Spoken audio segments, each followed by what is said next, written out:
I never believed in miracles until the night the desert sky split open, and something impossible landed at my feet, carrying with it a truth so beautiful it would shatter everything I thought I knew about God, creation, and the boundless love that holds every star in place.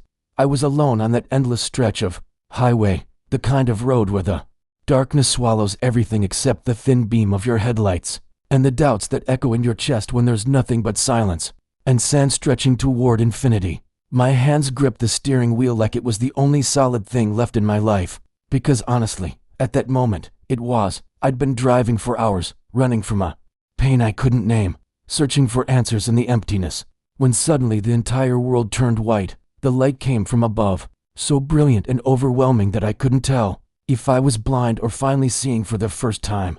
My car swerved violently as every instinct screamed at me to escape, but there was nowhere to go, no refuge from that piercing radiance that seemed to know my name. The vehicle skidded off the asphalt, tires chewing through sand and scrub brush until everything came to a shuddering stop. In a cloud of dust that glowed like powdered diamonds in that otherworldly illumination, my heart hammered against my ribs so hard I thought it might crack them open. The engine died with a sputter, and in the sudden silence, I could hear my own ragged breathing mixing with a sound I'd never heard before, a low, melodic hum that vibrated through my bones and made my teeth ache. When the light finally dimmed enough for me to see, I realized the source wasn't above me anymore. It was ahead, half buried in a crater of displaced earth about 50 yards from where my car had come to rest. I sat frozen behind the wheel, hands trembling, unable to process what my eyes were reporting back to my terrified brain. The object embedded in the desert floor was like nothing that belonged to this world, sleek and silver, shaped like a teardrop or a seed, its surface reflecting the starlight in patterns that seemed to shift and breathe. Symbols I couldn't read glowed faintly along its hull, pulsing in rhythm with that strange humming sound, and I understood with a clarity that bypassed logic that this craft had traveled distances my mind couldn't comprehend to arrive at this exact spot, this exact moment. Steam or smoke rose from the sand around it, and as I watched, a seam appeared in the seamless metal, opening like a flower to reveal a soft blue light from within. My door creaked as I pushed it open, my legs barely able to hold my weight when my feet touched the ground. Every rational thought screamed at me to get back in the car, to drive away, to pretend this wasn't happening. But something deeper pulled me forward, curiosity, destiny, or perhaps the hand of God guiding my steps toward a revelation I didn't know I desperately needed. The desert air was cold against my skin, sharp with the smell of ozone and something sweet and unfamiliar, like incense from a temple I'd never visited. As I stumbled closer, my shadow stretching long and thin in the alien glow, I saw movement near the base of the craft. A figure, tall and slender, struggled with something that sparked and smoked in its hands. My breath caught in my throat when the being turned toward me, and for the first time in my life, I looked into eyes that were not human but somehow held a kindness that transcended the terror of the moment. He was humanoid in shape, but unmistakably other, skin that seemed to shimmer between silver and bronze, features that were elegant and strange, dressed in something that looked like woven light rather than fabric. His eyes were larger than ours, deep and luminous, the color of amber, with flecks of gold that caught the starlight, and when they met mine, I felt a sensation like falling and being caught simultaneously. He didn't speak, at least not with his mouth, but suddenly there were words in my head, clear as if someone had spoken them directly into my soul. "Please," the voice said, gentle and desperate in equal measure. "I need help." His hand gestured toward the damaged component he held, crystalline and fractured, energy bleeding from its cracks and thin streams of light that dissipated into the darkness, like dying fireflies. Fear should have paralyzed me, should have sent me running back to my car and speeding toward the safety of civilization. But instead I found myself taking another step forward, then another. Something in his expression, in the vulnerability of his posture, in the silent plea that echoed in the space between our minds, reminded me that fear and compassion often arrive at the same moment, and we must choose which one will guide our actions. I thought of every stranger I'd ever passed without helping, every opportunity for kindness I'd let slip away because it was inconvenient or uncomfortable, and I knew with absolute certainty that this moment was different. "What do you need me to do?" I heard myself say, my voice small and shaking, but willing. The relief that washed across his alien features was so profound, so genuinely grateful, that it erased the last of my hesitation. He gestured for me to come closer, and as I approached the craft, I could feel the heat radiating from its damaged systems. Could see the intricate technology that was beyond anything human hands had created. He communicated in images and feelings now, showing me how to hold certain components. While he worked, where to apply pressure, which pieces needed to be aligned with others. My hands, calloused and ordinary, worked alongside his, and there was something profoundly sacred about that collaboration to beings from different worlds, under a canopy of indifferent stars, united in the simple act of fixing what was broken. Time seemed to lose meaning as we worked together in the desert silence, punctuated only by the hum of alien machinery and the whisper of night wind across the sand. I don't know how long it took, minutes or hours, but gradually the sparking stopped, the light steadied, and a sound like a sigh of relief emanated from the craft itself. He stepped back, examining our work, and then turned to me with those luminous eyes full of something I can only describe as profound gratitude mixed with purpose. "You have given me more than repair," the voice said in my mind, resonant and warm. "You have given trust when fear would have been easier, and for this, I offer you a gift that will change everything you believe about your world, your faith, and the infinite love that connects all living souls across the cosmos." He stepped away from the now humming craft and turned to face me fully, his presence somehow both alien and achingly familiar, as if I'd known him in dreams I couldn't quite remember. The desert around us seemed to hold its breath, the usual night sound silenced as though creation itself was waiting for what would come next. His hand reached toward me slowly, giving me time to pull away if I chose, but I stood frozen as his long fingers touched my temple with a gentleness that reminded me of my grandmother's blessing before bedtime when I was small. The moment his skin made contact with mine, warmth flooded through my body, not the heat of fire, but the warmth of summer sunlight, of home, of being held when you didn't know you needed holding. "My name is Iran." The voice resonated in my consciousness, no longer just words, but understanding that bypassed language entirely. "I am a traveler from a constellation your people call Cassiopeia, though we know it by another name that means the watcher's seat in our tongue." His eyes searched mine with an intensity that should have been uncomfortable, but instead felt like being truly seen. "For the first time in my life, I have journeyed through the void between stars, across distances that would take light itself thousands of your years to traverse, and I have come to know a truth that your world has forgotten in its fascination with division and doubt." My legs felt weak, and I realized I was trembling not from fear anymore, but from the weight of standing on the edge of something vast and incomprehensible. "What truth?" I managed to whisper, though part of me already knew the answer was too big for simple words. His expression shifted into something I can only describe as reverence mixed with joy, the look of someone about to share the most precious secret they possess, that humanity is not alone, not abandoned, not a cosmic accident drifting through an indifferent universe, Iran said, and his mental voice carried harmonies that seemed to come from multiple directions at once. "The creator who spoke your world into existence, who breathed life into your dust and called it good, did not stop with one planet, one people, one revelation." He gestured upward toward the canopy of stars that blazed above us in their millions, and suddenly I saw them not as distant points of light, but as neighborhoods in an incomprehensibly vast city, each one potentially harboring life and wonder. "We have watched your species since you first looked up at the night sky and wondered if something looked back, and we have witnessed the most important moment in the history of all creation." Something in his tone made my heart begin to race again, a different kind of anticipation building in my chest like pressure before a storm. 2,000 years ago by your counting, something happened on your world that sent ripples through the very fabric of existence, waves that reached across galaxies and touched civilizations you cannot imagine. His hand remained on my temple, and I could feel energy building there, a tingling sensation that spread down my spine and into my limbs. "The divine source, the infinite consciousness you call God, the one who holds every atom and every star together by the power of love alone, reached into time and space in a way that had never been done before." Tears began to stream down my face without my permission, my body responding to something my mind hadn't fully grasped yet. "He became one of you, walked in flesh and limitation, suffered and loved and taught truth that was meant not just for Earth but for all worlds, all peoples, all the scattered children of creation yearning for home." The component we had repaired began to pulse with brilliant light, and the craft's humming shifted to a higher frequency that I felt in my bones and teeth. Among my people, we do not separate what you call science from what you call faith, Iran continued, his luminous eyes holding mine with magnetic intensity.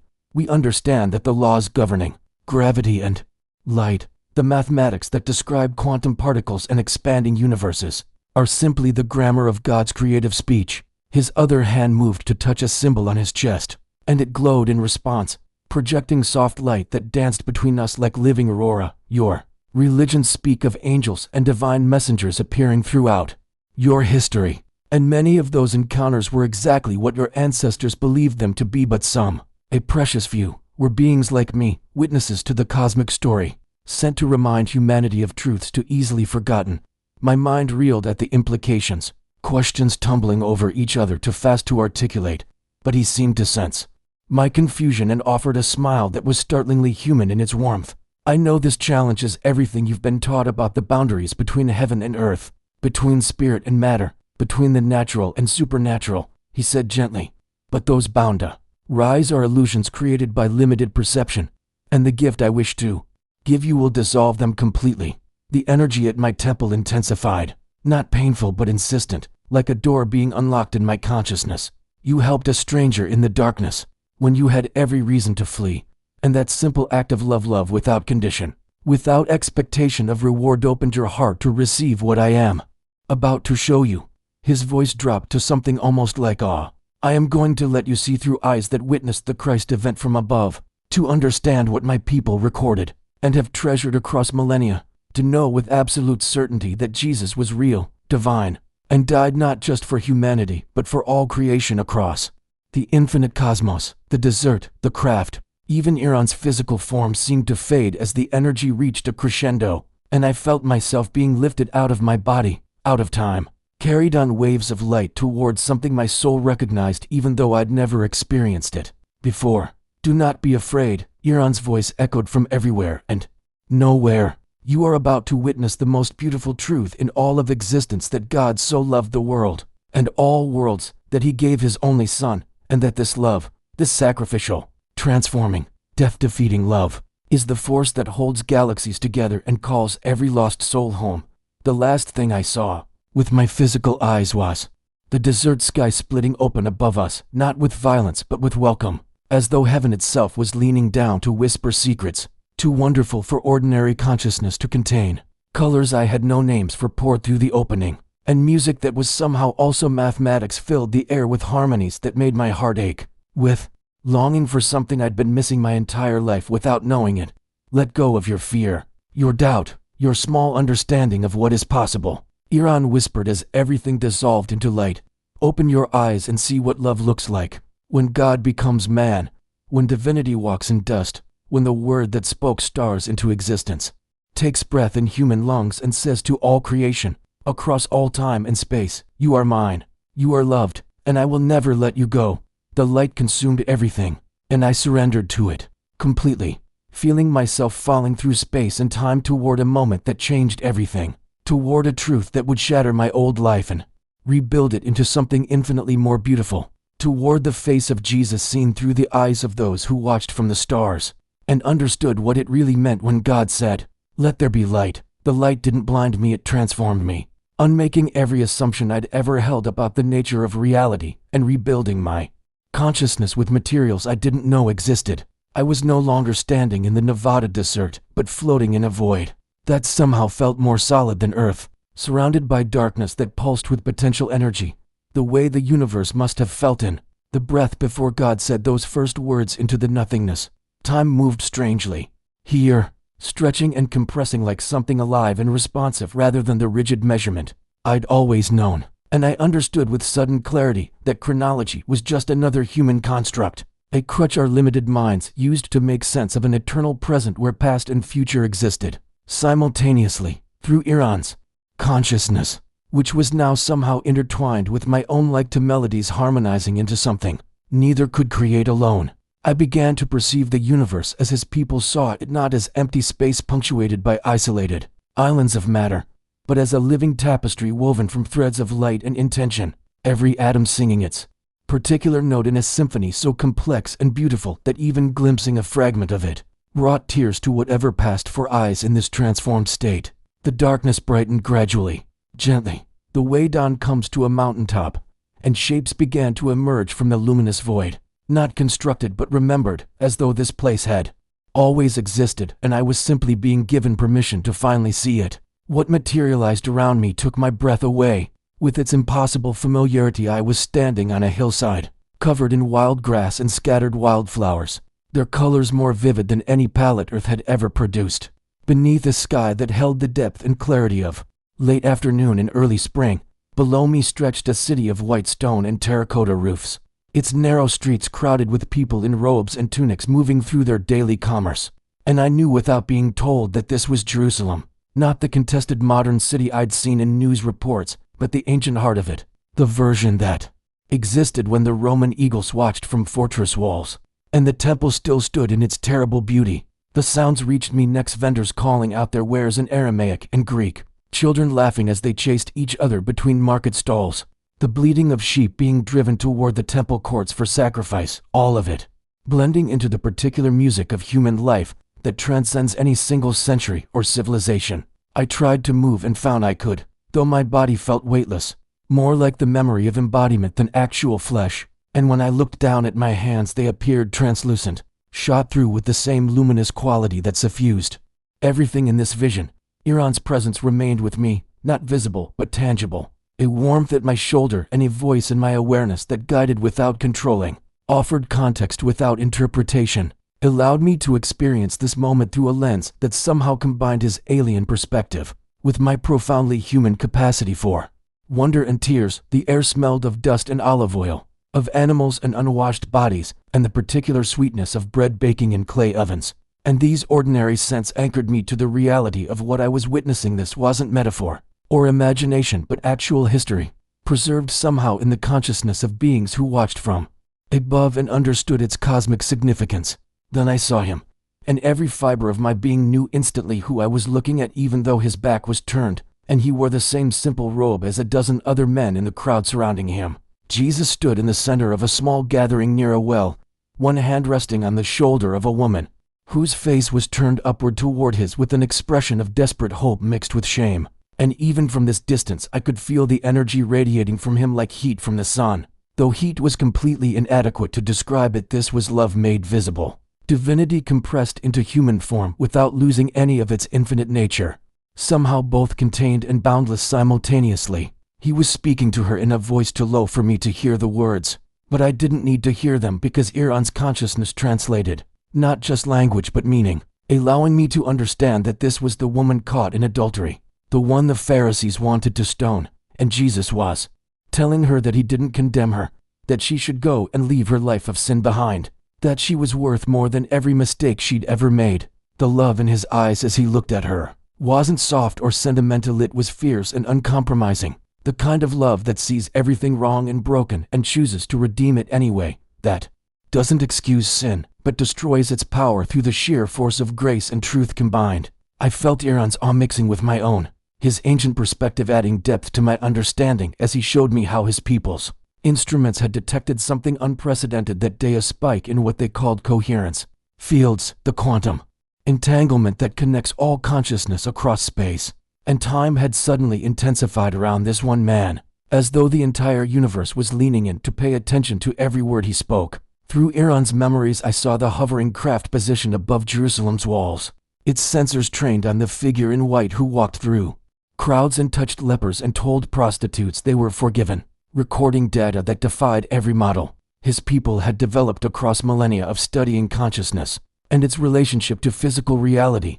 Jesus turned then, as though he'd heard something no one else could perceive, and his gaze moved upward toward the sky where Iran's ship maintained its hidden observation point. And for one impossible moment I felt absolutely certain that he was looking directly at us, seeing through time and space, and the barriers between dimensions with eyes that held both infinite compassion and absolute knowledge. The smile that crossed his face was subtle, just a slight curve at the corner of his mouth, but it communicated volumes, acknowledgement of the watchers above, welcome for witnesses from distant stars, confirmation that his mission encompassed not just the people crowding these dusty streets, but every conscious being scattered across the cosmos who longed for connection with the divine source.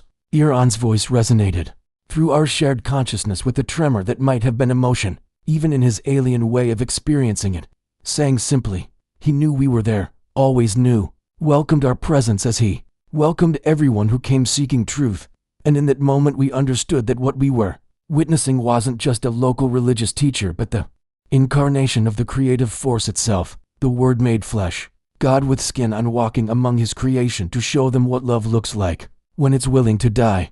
I wept then in that vision state, tears that felt more like light than liquid streaming down my translucent face, as the full weight of it crashed over me, that the creator of nebulae and black holes and the mathematical elegance underlying quantum mechanics had chosen to limit himself to human form, to know hunger and exhaustion and the particular loneliness of being misunderstood by the very people he came to save. The scene began to shift and change, time accelerating as Iran prepared to show me more.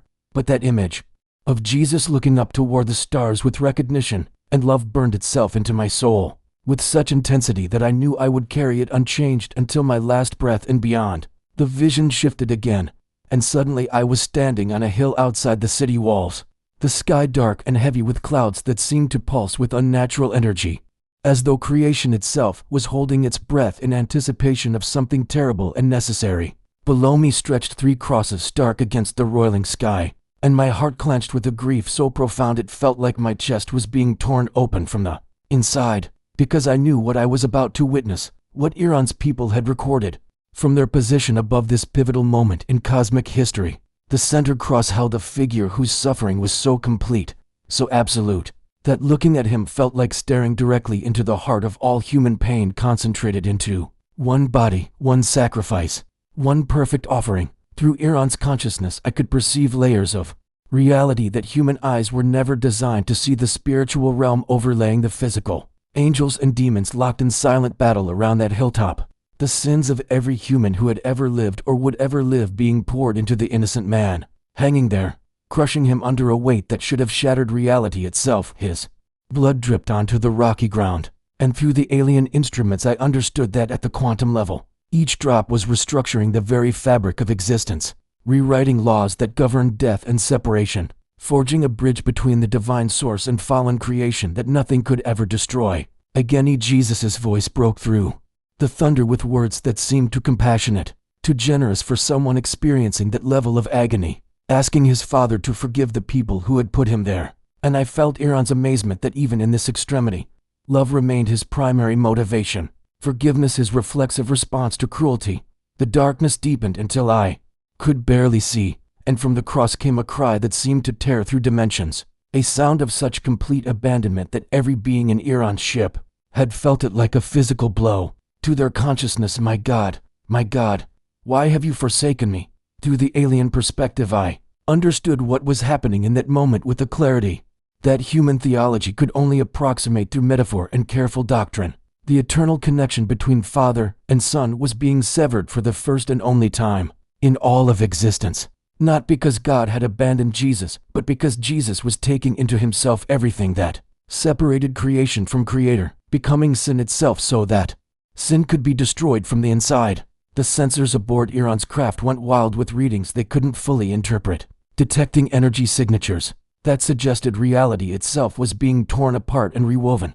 The universe fundamentally altered, at its most basic level, by what was happening on that blood-soaked hill. Then came the words that changed everything, spoken with a strength that defied the broken body from which they emerged. It is finished. And I watched through Iran's enhanced vision as light exploded from Jesus' dying form, invisible to human eyes but blazing like a supernova across spiritual frequencies, racing outward at speeds that transcended physics to touch every corner of the cosmos simultaneously. Iran's voice trembled in our shared consciousness as he explained that his people's instruments detected that pulse of energy reaching their homeworld, light years away. In the same instant it washed over Jerusalem, defying everything they understood about the limitations of space and time, proving that what happened here had immediate implications for beings on worlds humanity wouldn't discover for millennia. The Roman soldier at the foot of the cross looked up with sudden understanding and declared, "Surely this was the Son of God," and I felt the truth of it resonating through every atom of my being. human and alien perspectives converging on the same inescapable conclusion. But Iran wasn't finished showing me, and the scene dissolved into a new morning, the third dawn after that darkest of days, and I stood outside a tomb, carved into rock with a massive stone rolled away from its entrance as though something with the strength of stars had moved it aside like a pebble. The guards who were supposed to be watching lay unconscious on the ground, their minds temporarily unable to process what they had witnessed, and the air vibrated with an energy that made the hair on my translucent arm stand upright in recognition that something impossible had just occurred in this ordinary garden. Then he emerged, and he was the same man I'd seen teaching by the well and dying on the cross, but also fundamentally transformed, his body somehow more solid and real than anything around it, while simultaneously radiating light that existed on frequencies both physical and spiritual, visible and invisible, earthly and cosmic all at once. Jesus walked through that garden with the quiet confidence of someone who had just accomplished the greatest victory in universal history, who had met death face to face and stripped it of all power, who had descended into the deepest darkness and returned carrying the keys to every prison that had ever held a human soul. Through Iran's instruments I perceived the change that had occurred in the fundamental structure of reality itself, where there had been an impenetrable barrier between mortal life and eternal existence. Now there was a doorway, an open pathway that anyone could walk through simply by accepting what this man had done and aligning themselves with the love he embodied. The women arrived at the tomb expecting to anoint a corpse and instead encountered the living fulfillment of every promise God had ever made, and their joy mixed with confusion and holy terror was so pure, so human, that I loved them instantly for their beautiful, fumbling faith. Iran's presence wrapped around my consciousness with a warmth that felt almost protective as he helped me understand the implications of what I was seeing, his alien intellect offering perspective that my human mind could barely contain. This resurrection wasn't just a miracle for one planet or one species, but a cosmic event that had ramifications for every conscious being in every galaxy throughout all of time. He showed me glimpses then, rapid flashes of other worlds circling distant suns, of beings whose physical forms bore no resemblance to human anatomy, but whose souls were structured from the same divine template. And I saw how the news of Earth's redemption had spread through civilizations that measured their histories in millions of years, how some had sent observers like Iran to witness firsthand the planet where God himself had walked in physical form. The risen Jesus looked upward again toward the sky where watching ships hovered beyond human perception, and his expression held such inclusive love, such cosmic scope, that I finally understood why Iran had risked showing me these forbidden memories, because the truth was bigger and more beautiful than any human religion had dared to imagine, encompassing not just our small blue world, but the entire magnificent tapestry of creation, across dimensions we couldn't perceive, and distances we couldn't measure.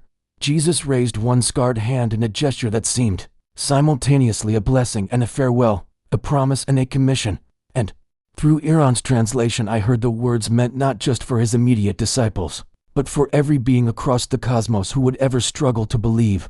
I am with you always, even to the end of the age, and my love knows no boundaries of space or time or species, for all things were created through me and for me, and in me, all things hold together. The vision began to fade then, reality dissolving back into that luminous void from which it had emerged. But those words echoed through my transformed consciousness with a power that would shape every remaining day of my existence, a truth so vast and yet so intimate that it could only be gift, only be grace, only be the beautiful secret Iran had promised to share. The crystalline component clicked into place with a sound like wind chimes singing in perfect harmony, and Iran's ship responded immediately with a deep hum that I felt in my bones before I heard it with my ears, a vibration that seemed to resonate with something fundamental in my cellular structure, as though my body recognized technology that shouldn't have felt familiar but somehow did. Lights began to pulse along the hull in patterns that were simultaneously mathematical and organic, reminding me of bioluminescent creatures in the deep ocean or the firing of neurons in a healthy brain. And I stepped back instinctively as the craft came fully alive. Under our combined efforts, its systems restored by the simple act of two beings from different worlds, working together toward a common purpose. Iran turned to face me fully for the first time since we'd begun the repairs, and in the glow of his reactivated ship I could see his features more clearly, high cheekbones that caught the light in ways that suggested bone structure denser than human calcium, eyes that held depths I couldn't quite focus on, as though they existed partially in dimensions my vision couldn't access, and an expression of gratitude so profound it transcended the need for spoken language. His hand reached toward me slowly, giving me time to refuse, to step away, to reject what was being offered. But something in my chest pulled me forward instead, a curiosity mixed with an inexplicable trust that defied every cautionary instinct. My primitive brain was screaming at me to obey.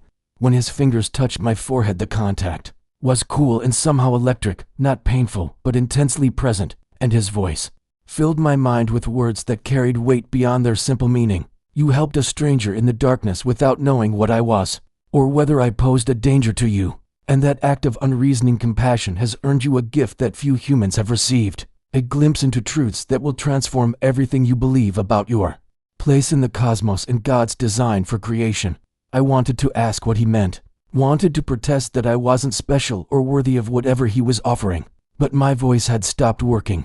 As pressure built behind my eyes and the desert around us began to shimmer and fade like a photograph left too long in sunlight, the familiar reality of sand and stars dissolving into something that felt more like memory than actual travel through space. The sensation wasn't frightening exactly, but profoundly disorienting, as though I was being unmade at the molecular level and reassembled somewhere else, someone else.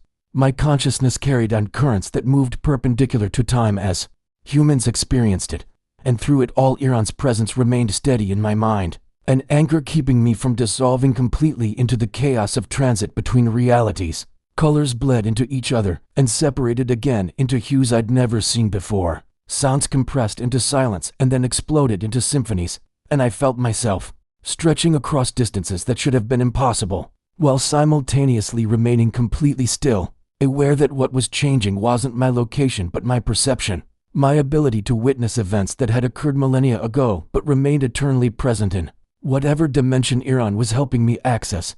Then suddenly the vertigo stopped and I had weight again, substance again, form again, and I was standing on solid ground under a sun that felt hotter and more direct than the desert I'd just left behind, its light falling on stone buildings and dusty streets that belonged to an architecture I recognized from history books and religious paintings, but had never expected to experience with senses that felt hyper-real, more vivid than ordinary consciousness ever achieved. My hands looked strange when I raised them to my face, translucent and shimmering as though I wasn't quite solid here, more observer than participant, a ghost witnessing a moment in history that my body hadn't been designed to reach, and I understood dimly that Iran was somehow projecting my consciousness into his people's recorded memories of this place, this time, this sacred convergence of divine purpose and human history. The streets around me bustled with people in robes and sandals moving about their daily business, speaking languages my ears heard as incomprehensible syllables while my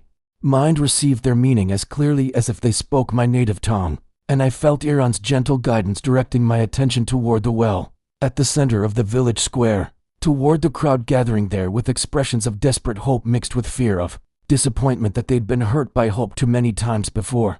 Then I saw him, and every cell in my body recognized him before my conscious mind could process what I was seeing. A man in simple white robes with dust on his feet and kindness radiating from him, like heat from a flame, moving through the crowd with touches and words that seem. I watched Jesus move through that ancient crowd with a grace that seemed to bend reality round him, and Iran's voice returned to my mind with a gentleness that felt almost protective, as though he knew the magnitude of what I was witnessing might shatter something fundamental in my understanding of existence if delivered without care.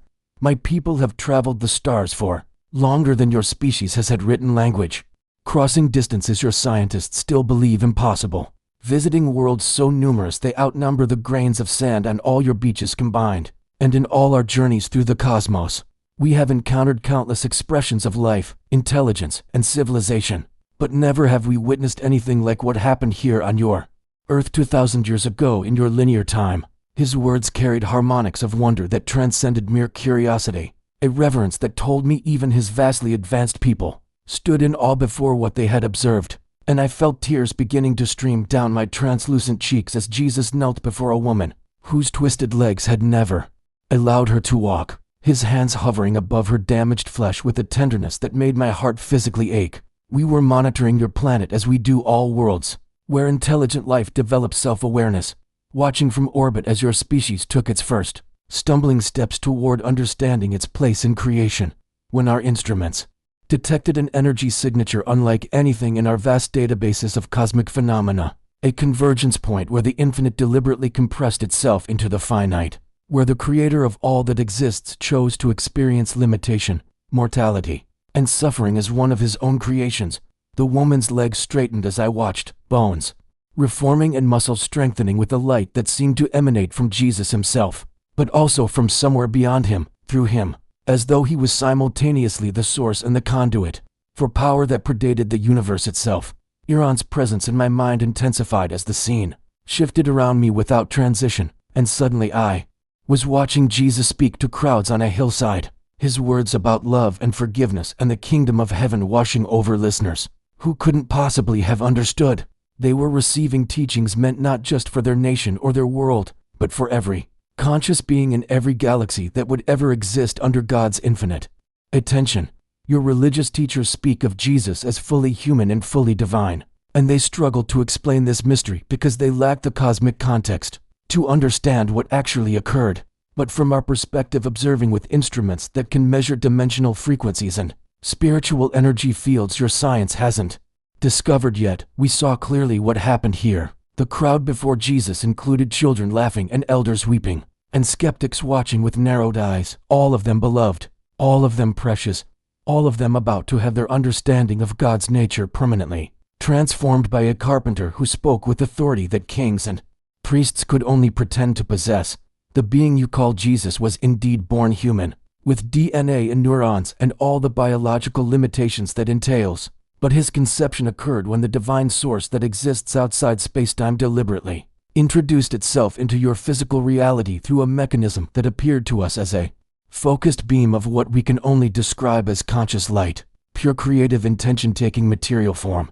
I struggled to comprehend what Iran was showing me, how science and miracle could be the same thing viewed from different perspectives, how God's supernatural power was perhaps the most natural force in existence when understood from a vantage point beyond human limitation. He was not half God and half man in the way your ancient mythologies described their heroes, but rather fully both simultaneously. Every cell in his body human, while every atom vibrated with direct connection to the intelligence that designed the laws of physics, shaped the first molecules, and set the cosmic expansion in motion with purposes we are still discovering.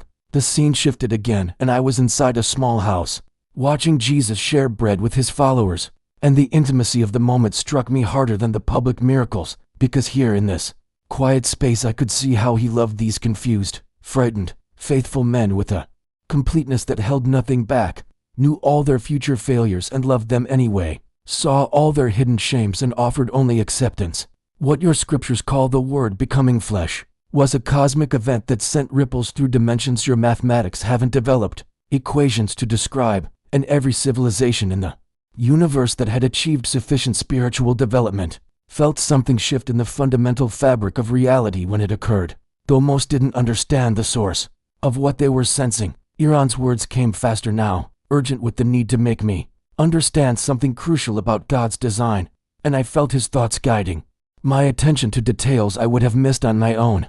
The way light seemed to gather round Jesus even in shadow, the way people unconsciously leaned toward him as though pulled by gravity. That affected souls instead of masses. The divine source you call God, Father, Yahweh, and countless other names across your many cultures, created a universe so vast your telescopes can see less than a fraction of its full scope, filled it with billions of galaxies each containing billions of stars, and around those stars placed worlds, where life could develop in forms beyond your imagination's capacity to conceive. All of this cosmic abundance existing as one coherent expression of infinite creative love. I was sobbing openly now as Jesus looked up from the bread he was breaking, and for one impossible moment his eyes seemed to look directly at me across 2,000 years, seeing the broken modern man I was and loving me with the same intensity he offered these ancient disciples.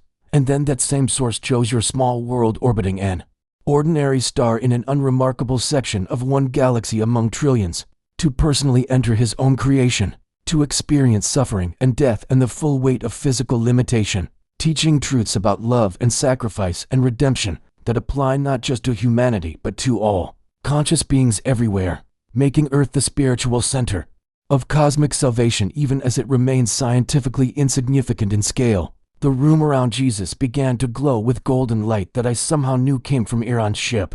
Observing this moment from orbit, recording it with reverence as they witnessed God sharing a final meal with friends who didn't yet understand he was about to transform death itself into a doorway rather than an ending.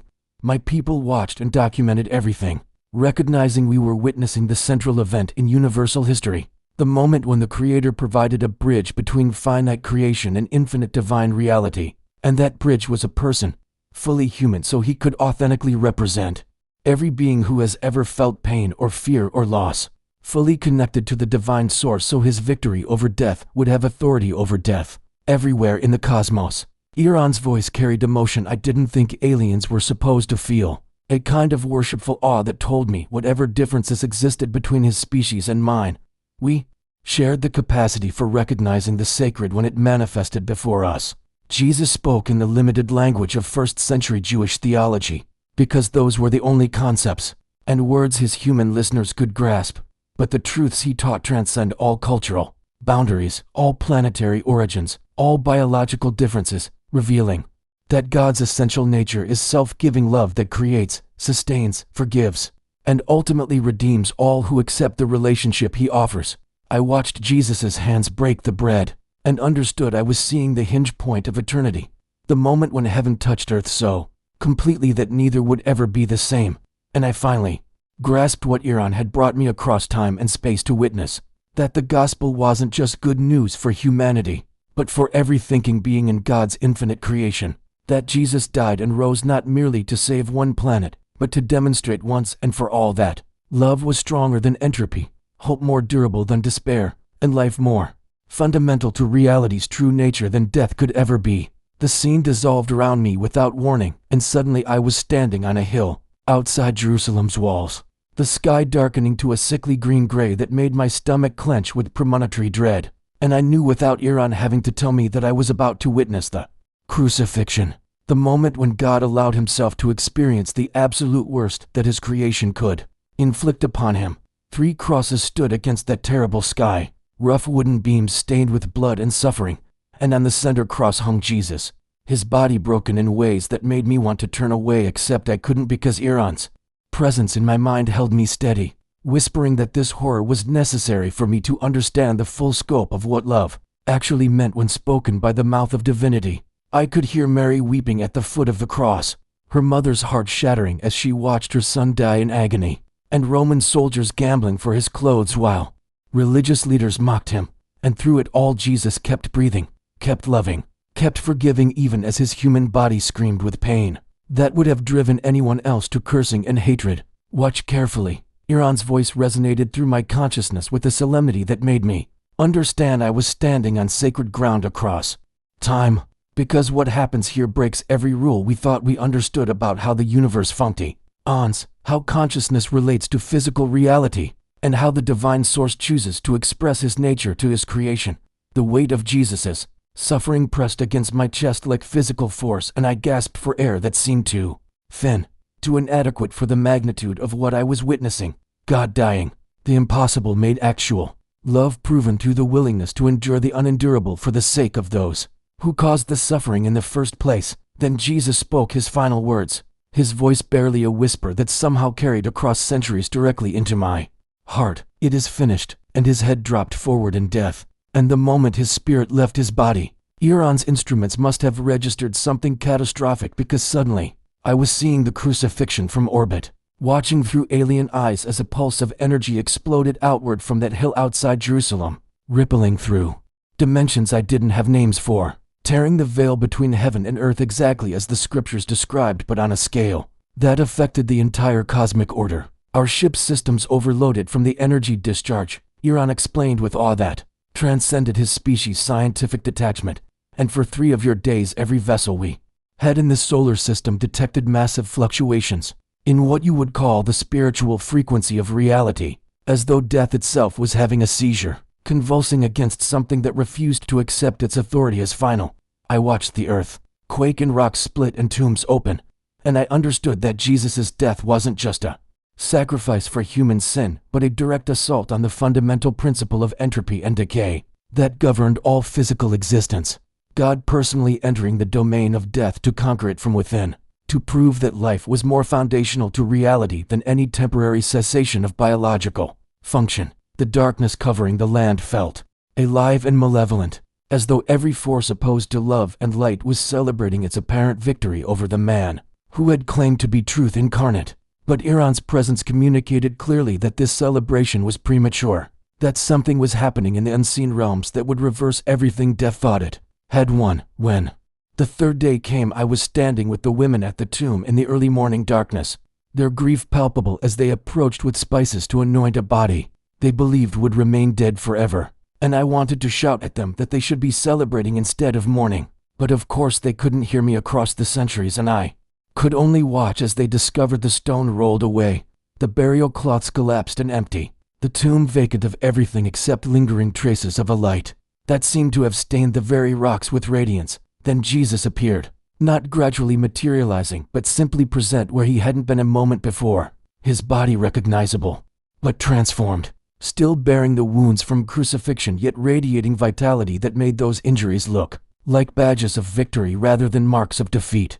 And when he spoke Mary's name with such tenderness, she fell at his feet weeping.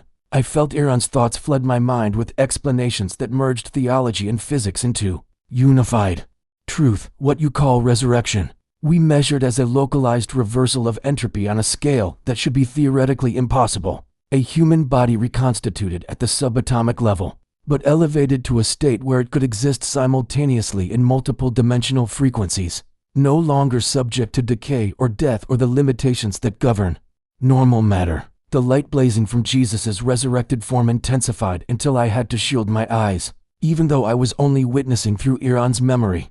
And in that brilliance I understood that death had been fundamentally defeated not through divine fiat from a distance, but through God personally experiencing mortality and then overwhelming it with the superior force of eternal life, proving once and for all that love was stronger than entropy, consciousness more durable than physical dissolution, and that every being in the universe who ever feared their own extinction could now hope for continuation beyond the grave. The vision expanded, and suddenly I was seeing not just Earth but countless worlds scattered across the galaxy and beyond, and on each one I glimpsed beings of every imaginable form, some humanoid and some utterly alien, some physical, and some existing as pure energy, and threaded through all of them was a golden light that I recognized as the same radiance that had blazed from Jesus' resurrected body, connecting every conscious creature to the divine source through the bridge that Christ's death and resurrection had constructed across the gulf between finite and infinite. This is what my people understood when we analyzed the data from those 3 days. Iran's voice surrounded me like an embrace, that Jesus' sacrifice and victory were never meant for Earth alone but for all creation, that God so loved the universe, not just the world, that he gave his only Son, and whoever believes in him from any planet, any galaxy, any form of life capable of choice and love, would not perish, but have everlasting existence in conscious relationship with the Creator. Tears streamed down my face as I finally grasped the full scope of the gospel. How the story I'd heard in childhood Sunday school was actually the central narrative of cosmic history. How a carpenter executed as a criminal 2,000 years ago had simultaneously been God himself, rewriting the rules of reality to ensure that death would never have the final word for anyone, anywhere, ever again.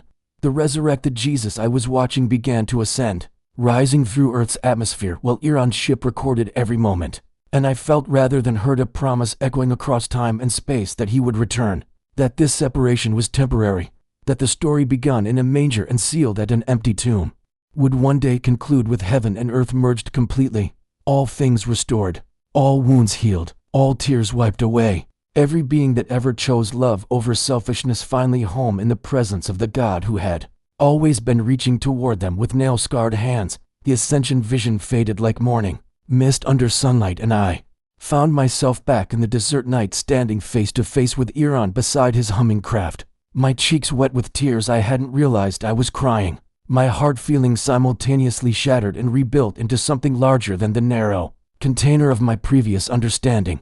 He placed one elongated hand gently on my shoulder, and through That touch, I felt his compassion flowing into me like warm water, steadying me as I struggled to process everything I'd witnessed. The crucifixion's horror and the resurrection's glory still blazing behind my eyes with the intensity of actual lived experience rather than mere vision. "You showed me Jesus," I whispered, my voice breaking on the sacred name. "But I don't understand why your people have been watching us. Why beings from another world would care about what happened in Jerusalem 2,000 years ago. Why any of this matters. Beyond Earth's atmosphere, Iran's eyes, those vast dark pools that reflected starlight like twin universes, held mine with such profound kindness that I felt myself leaning forward, desperate for answers that might help me make sense of the cosmic implications of everything I'd just experienced. "Because," he began, his telepathic voice resonating through every cell of my being with patient certainty, "the Christ event was never meant to be Earth's secret to keep, but rather the announcement to all creation that God had personally bridged the gap between himself and every conscious being he ever made, regardless of what planet gave them birth or what form their bodies took, or how different their civilizations might be from yours." The night air felt charged with significance, the stars above suddenly looking less like distant fires and more like watching eyes. Countless worlds where countless beings might also be learning the same truth through their own encounters with the divine. "Jesus' message of love," Iran continued, his mental words painting pictures in my mind of alien landscapes and impossible architectures, "has been spreading through the galaxy for millennia, carried not by missionaries with spaceships, but by the very fabric of reality itself. Because when God became human and defeated death, he sent ripples through the spiritual dimensions that connect all living things, and those ripples eventually reach every shore." I staggered backward, my mind reeling as Iran opened his thoughts fully, and I suddenly saw flashes of other worlds. A planet with purple skies where crystalline beings sang worship songs in frequencies that would shatter human eardrums. A water world where intelligent cetacean creatures had built cities in the depths and painted images of the cross in bioluminescent coral across the ocean floor. A dimension slightly out of phase with ours where entities of pure thought contemplated the paradox of God's humility with the same wonder that filled my chest right now. "We have met others." Iran's voice carried echoes of centuries of exploration and discovery. "Travelers like myself who journey between stars seeking truth.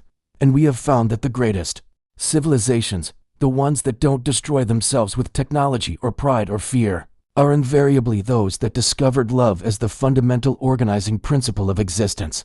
He gestured upward toward the band of the Milky Way stretching across the sky like a river of light, and I understood he was indicating specific points along that celestial stream where beings had encountered the same divine source that had walked dusty roads in Galilee. Some knew him by different names before they learned the story of Jesus. Some encountered him through mystical experiences or philosophical reasoning or scientific investigation of consciousness itself. But when they finally heard about the incarnation, the crucifixion, the resurrection, something deep within their collective soul recognized it as the missing piece that made everything else make sense.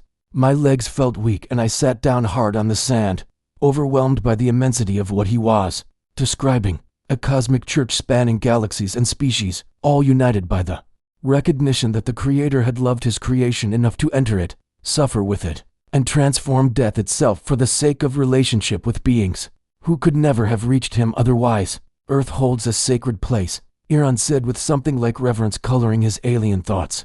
"Because this is where it happened, where God wore human flesh, where the blood that purchased freedom for countless billions of souls across the universe was actually spilled into soil that you could hold in your hand right now." The weight of that statement pressed down on me like gravity suddenly doubling. The realization that the ground beneath me was wholly not just in metaphor, but in cosmic fact. That this planet circling an average star in an unremarkable section of the galaxy was simultaneous the most important location in all of creation because God had chosen it as the stage for his ultimate act of self-revealing love. "But why show me this?" I asked, my voice barely functioning through the emotion constricting my throat. "I'm nobody, just a man who happened to be driving through the desert at the right time. I'm not a priest or a prophet or anyone important enough to receive visions that could change how humanity understands its place in the universe." Iran knelt beside me, bringing his face level with mine, and I saw something in his expression that transcended species barriers, a look of profound respect that seemed incongruous directed at someone as ordinary as myself. You stopped when you saw someone in need, he said simply. And in those words I heard echoes of every parable Jesus had told about the Good Samaritan, about sheep and goats, about whatever you did for the least of these. You didn't know what I was, whether I was dangerous or valuable or anything except a being who required assistance. And you gave it without hesitation or demand for payment. His hand moved from my shoulder to rest over my heart, and I felt warmth spreading through my chest like dawn breaking over frozen landscape. That impulse, that immediate choice to prioritize another's need above your own comfort or safety. That is the divine nature expressing itself through human action. That is the kingdom of God made visible in the material world. And beings who carry that quality are exactly the ones we are instructed to reveal these truths to. I understood then that this encounter was no accident, that the same divine intelligence that had orchestrated crucifixion and resurrection had also arranged for my car to be on this particular road at this specific moment, bringing together human and alien in the darkness so that light could be passed from one to another. Like a torch carried across the gap between stars, Iran stood and helped me to my feet, supporting me as I swayed with the vertigo of expanded consciousness trying to fit back into the limited frame of normal awareness. And I looked at his ship with new eyes, seeing it not as a threat or even simply as advanced technology, but as another expression of the same creative force that had spoken galaxies into existence and then loved them enough to die for them. My people have a saying, Iran shared as he prepared to board, his hand resting on the crystalline component we had repaired together. The physical cooperation that had opened the door for spiritual communion, that the universe is God's body, and every conscious being is a cell within it. And when one cell truly sees another with compassion, that is the divine becoming aware of himself through his creation. The engine's hum increased to a pitch that I felt in my bones, vibrations that seemed to resonate with something fundamental in the structure of reality itself. Jesus taught that you are all one, that whatever you do to each other you do to him. And now, you understand that this unity extends beyond your species, beyond your planet, encompassing forms of life you haven't even imagined yet. All of us connected through the love that spoke us into being, and the sacrifice that ensures we never have to fear that love withdrawing from us. I wanted to climb aboard with him, to see those other worlds he'd shown me in vision, to meet the crystalline singers and the ocean painters and the thought beings. But I knew with certainty that my place was here, on this sacred earth where God had bled, among my own kind who desperately needed to hear what I'd learned. Go with God, I said, the ancient blessing feeling newly weighted with meaning. And Iran's face transformed into what I recognized across all biological differences, as a smile of pure joy. And he replied, I never go any other way, and neither, my friend, do you. The ship began to rise, its base glowing with light that painted the sand beneath in shades of blue and silver. And panic seized my chest because I suddenly couldn't bear for this to end, couldn't accept returning to my ordinary life carrying this extraordinary truth with no guide to help me understand how to live with it.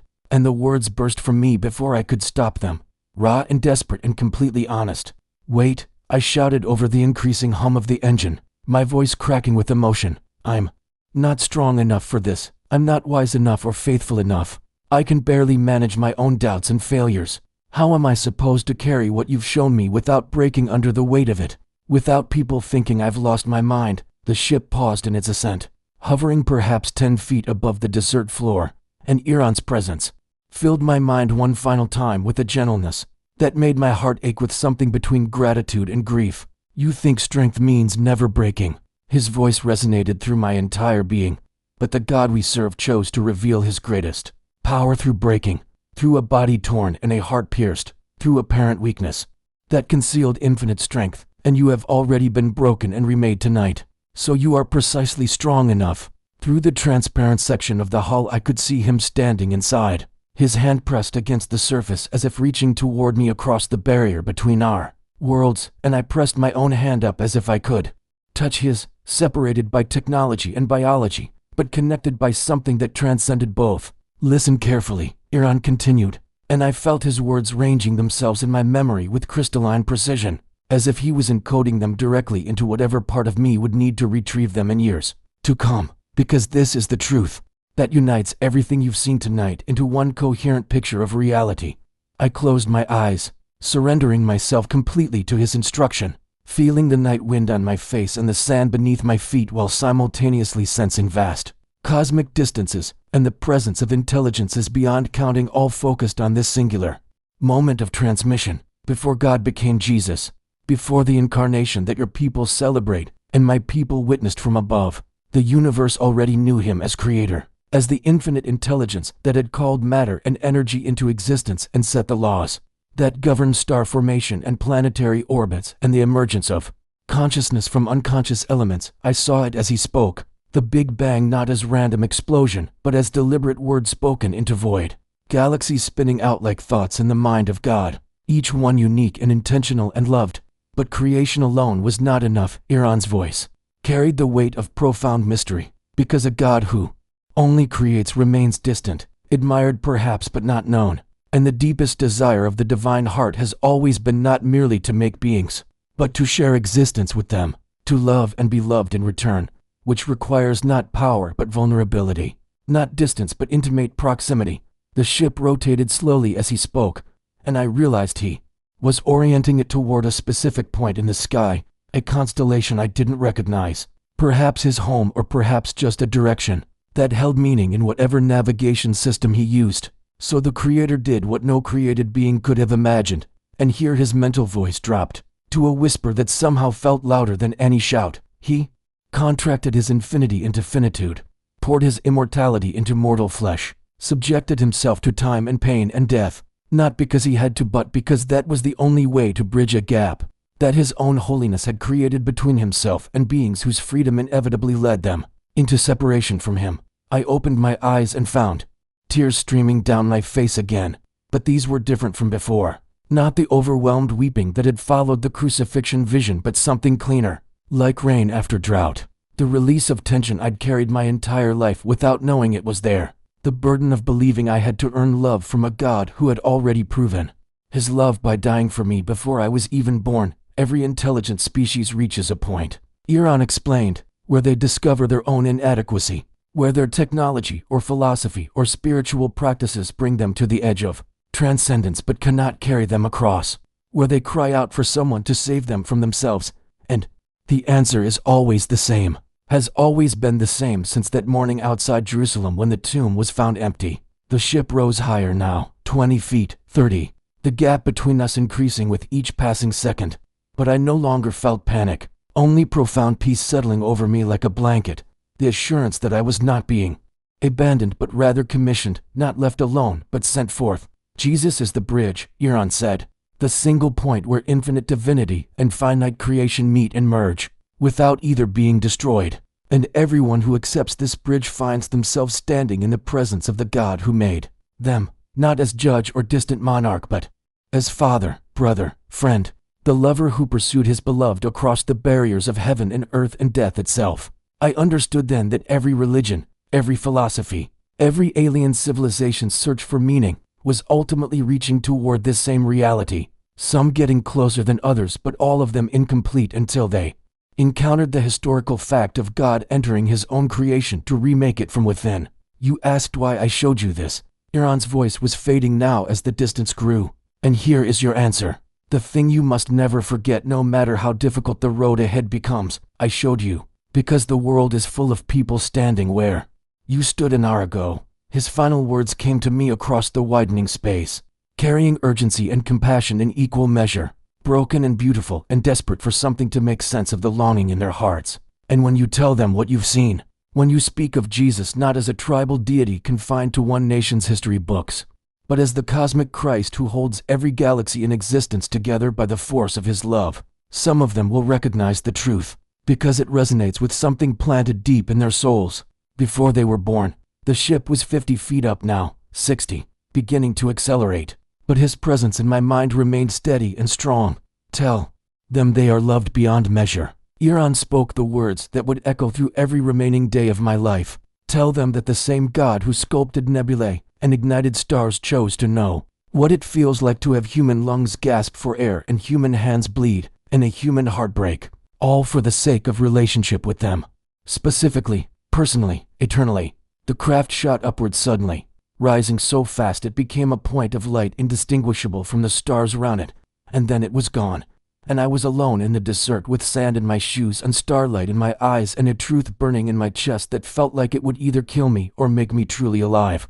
For the first time, I fell to my knees in the sand where his ship had rested, pressing my palms against the ground that still hummed faintly with residual energy. And I prayed not with memorized words, but with groans too deep for language, thanking God for Jesus, for Iran, for the vast, beautiful, terrifying universe that suddenly made perfect sense, as the creation of a being whose essence was self-giving love. And I knew with absolute certainty that I would never be the same, that I had been marked and commissioned, and forever ruined for any smaller vision of reality than the one I'd been granted on this lonely road where heaven and earth had touched. I stood there in the silence after his departure, the desert wind carrying the faint scent of ozone and something else I couldn't name, something that reminded me simultaneously of lightning storms and temple incense, and the way air smells after long-awaited rain finally breaks a drought.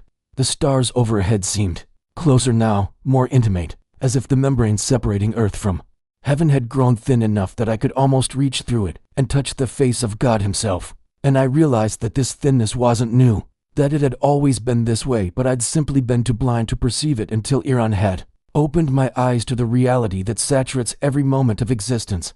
My legs were shaking, whether from exhaustion or adrenaline, or the sheer spiritual weight of what I'd experienced, I couldn't tell. And I lowered myself to sit cross-legged on the sand, needing to feel grounded, needing the solid earth beneath me to anchor a soul that felt like it might otherwise drift up into that star-filled immensity and dissolve into pure light.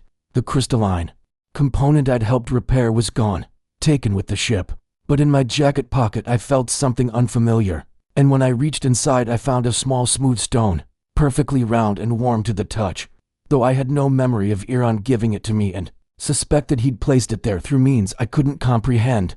I held it in my palm and watched it catch the starlight, and somehow I knew this wasn't meant as proof, wasn't something I could show skeptics to validate my story, but rather a private gift, a tactile reminder for moments when doubt would try to convince me that this night had been hallucination or dream.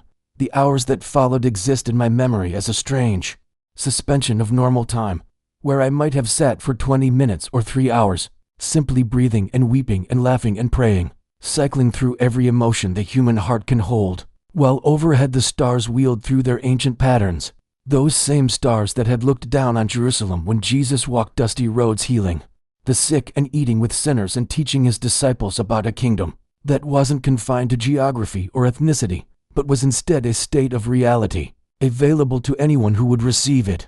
With childlike trust, I thought about those disciples, how they too had experienced something that shattered their previous understanding of God, how they too must have struggled to find words adequate to describe the indescribable. And I felt a kinship with them across 2,000 years, understanding finally that the gospel they'd died proclaiming wasn't a clever philosophy they'd invented, but a testimony to what they'd witnessed, to love incarnate walking among them and then conquering the final enemy that held all creation in bondage. The resurrection Iran had shown me replayed in my mind, that explosive radiance that had poured from the tomb like the birth of a new universe. And I understood that it wasn't just Jesus who had emerged from death into new life, but somehow all of reality had been remade in that moment, the entire cosmos rewritten at its fundamental level so that death no longer had the final word, entropy no longer the ultimate destination, but instead everything was being drawn toward reunion with its source, pulled by gravity of divine love stronger than anything physics had catalogued. I wept again, thinking of how much God must love this broken world, this pale blue dot as one scientist had called it, to orchestrate history around its redemption, to make it the stage where heaven's greatest drama played out. And I finally grasped what it meant that Jesus had been both fully God and fully human, not a compromise of either nature, but the perfect integration of both, showing us what humanity was always meant to be when united with its Creator. As the eastern horizon began to pale with the approach of dawn, I felt something shift inside my chest, a recalibration of everything I'd believed about my purpose and calling. And I knew with certainty that matched what I'd felt during Iran's final transmission, that I couldn't keep this to myself. That silence would be a kind of betrayal of the gift I'd been given. The fear was still there, the awareness that people would doubt me, mock me, perhaps even pity me as someone who'd had a breakdown on a desert highway and constructed an elaborate delusion to cope with it. But beneath that fear was something stronger, a foundation that hadn't been there before. The unshakable knowledge that what I'd experienced was more real than anything I'd previously called reality. I thought of Jesus standing before Pilate, silent in the face of accusations, because he knew his mission wasn't to win arguments but to accomplish salvation. And I understood that my job wasn't to convince anyone through clever rhetoric, but simply to bear witness, to say what I'd seen, and let the Holy Spirit do whatever work he chose to do in hearts. He'd been preparing long before I arrived with my strange story. The stone in my hand pulsed with warmth, or maybe that was just my imagination. But either way, it reminded me that I wasn't alone, that the same God who'd sent Iran to this empty stretch of highway was capable of going before me, into every conversation, every skeptical question, every moment of doubt that would inevitably come. I stood finally, brushing sand from my jeans, and looked back toward where my truck waited on the roadside, its hazard lights still blinking faithfully, though the battery must be nearly dead by now. And that ordinary sight of my mundane vehicle somehow moved me to fresh tears, because I understood that this was the pattern, the sacred invading the ordinary, glory breaking into regular life, and nothing would ever be merely mundane again. I drove toward the rising sun with tears still drying on my face and a song of praise on my lips that I didn't remember learning, watching the desert landscape emerge from shadow into light. And I thought, this is what resurrection looks like. Darkness giving way not through its own power but because light has come. And I am witnessing the same principle that rolled away the stone and emptied the tomb. The same unstoppable force that Iran's people had watched from their ships while angels sang, and earth trembled and hell itself shook with the knowledge that its claim on humanity had been forever broken.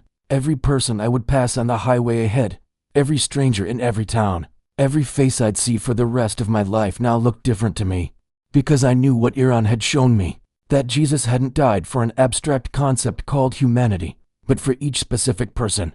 That the God of infinite galaxies had looked at every individual soul and said, you are worth dying for, worth pursuing, worth the incarnation and the cross and the descent into death. And now through the mystery of his body, the church, that same pursuing love was reaching through ordinary people like me to touch a world that had forgotten it was loved. The highway stretched ahead, empty and beautiful in the dawn light.